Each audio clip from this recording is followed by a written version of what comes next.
Baik, saya akan menjawab soal ujian Bahasa Indonesia yang diasuh oleh Ibu Juwita S.Jai. Soal yang pertama, jelaskan unsur-unsur yang perlu diketahui dalam menyusun surat lamaran pekerjaan yang baik dan benar. Jawabannya yaitu unsur-unsur yang perlu diketahui dalam menyusun surat lamaran pekerja adalah menggunakan bahasa yang baik dan benar. 2. Format tulisan dan tersusun rapi dan bahasa yang jelas. 3. Surat lamaran kerja hendaknya ditulis secara manual maupun ditulis tangan. Yang keempat, lengkapi dengan data-data yang dibutuhkan oleh perusahaan tempat melamar kerja. Yang kelima, tampilkan surat pendukung seperti sertifikat pengalaman kerja. Baik, soal nomor 2, jelaskan apa yang masuk dalam teks editorial. Teks editorial adalah artikel utama yang ditulis oleh redaktur koran yang merupakan pandangan redaksi terhadap suatu peristiwa aktual, fenomenal, dan kontroversial. Baik, soal ketiga, jelaskan struktur dari sebuah novel atau cerita sejarah.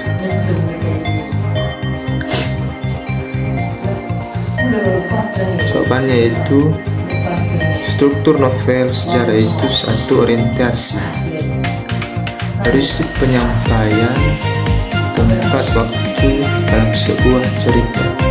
2. Pengungkapan peristiwa. Hal pertama dalam suatu teks, bagaimana peristiwa itu dapat terjadi dan siapa saja tokoh dalam cerita tersebut, dan pengenalan tokoh dalam cerita. 3. Rising atau action adalah puncak konflik masalah yang ada dalam sebuah cerita atau puncak masalah. Yang keempat, komplikasi, yaitu penyelesaian masalah dari cerita yang sudah dibahas. Kelima, evaluasi atau resolusi, mengevaluasi dari cerita yang sudah disampaikan dan menyimpulkan hasil dari cerita yang dibahas dan dapat dikemukakan hal yang baik.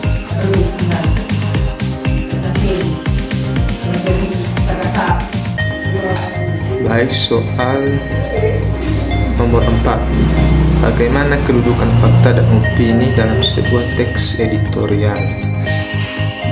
Kedudukan fakta dan opini dalam sebuah teks editorial yaitu fakta tidak dapat diperbantahkan. Opini sebaiknya justru masih bisa diperbantahkan dalam menangani suatu objek atau peristiwa yang sama. Akan timbul berbagai pendapat yang sifatnya subjektif. Baik, soal berikutnya, apa perbedaan surat lamaran yang digabung dengan yang terpisah? Jawabannya yaitu perbedaan surat lamaran yang digabung dan yang terpisah adalah surat lamaran yang digabung yaitu nomor 1, duluan identitas diri baru pengantarnya. Kedua, tampilan dan identitas diri digabung dalam satu format.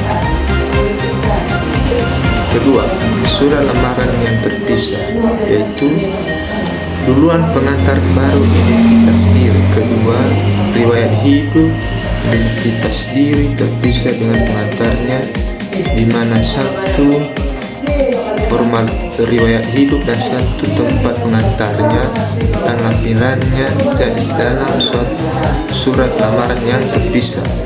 Ada dua format, satu tempat pengantar dan lampiran, dan satu tempat riwayat hidup.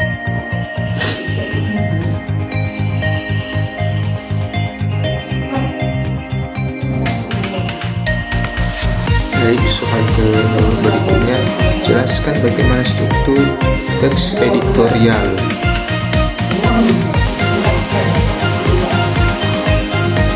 Struktur teks editorial yaitu pernyataan umum. Tesis yaitu berisi awal dari suatu kejadian, baik itu waktu, tempat, suatu peristiwa itu terjadi. Kedua, argumentasi, berisi pendapat atau sudut pandang orang dalam peristiwa yang sedang terjadi. Ketiga, penegasan, berisi penegasan atau kritik penilaian seseorang pada peristiwa yang sudah terjadi dan dapat menyimpulkan dari cerita yang sudah dibahas. Baik, soal berikutnya, jelaskan apa saja yang termasuk kaidah kebahasaan dari teks cerita sejarah. Jawabannya itu: 1. Kalimat bermakna lampau. 2. Kata kerja yang menyatakan urutan waktu (konjungsi kronologis temporal). 3. Kata kerja yang menggambarkan sesuatu tindakan atau kata kerja material. 4. Kata kerja yang menunjukkan kalimat tak langsung sebagai cara menggambarkan tuturan seorang tokoh oleh pengarang. 5. Kata kerja yang menyatakan sesuatu yang dipikirkan atau dirasakan oleh tokoh. 6. Dialog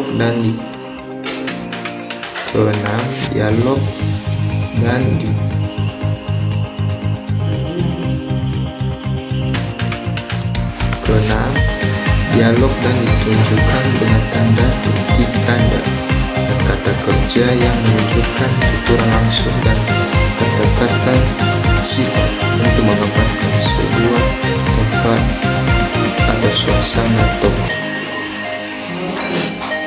Baik, soal ke-8, kemukakan pandangan terhadap teks editorial dan judul peran teknologi dalam pendidikan.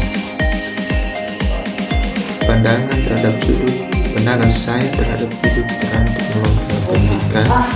Peran teknologi dalam pendidikan memang sangat baik, terlebih pada siswa yang sedang sekolah. Teknologi ini sangat luar biasa, dapat memudahkan siswa dalam menyelesaikan baik tugas dan dapat mengetahui hal baru melalui teknologi ini. Tetapi ada sisi negatifnya, yaitu melalui teknologi ini semua orang akan lupa pada temannya, misalnya pada saat belajar tapi malah menggunakan HP. Itu tidak baik dan teknologi dapat merusak anak. Jangan lagi sekarang mereka candu dalam baik bermain game, tidak mengerjakan tugas karena sibuk pada teknologi. Dalam hal ini HP. Teknologi memang baik dan berguna pada pendidikan, tetapi kita harus dapat membatasi dan kita harus dapat mengetahui bagaimana cara menggunakan teknologi dengan baik.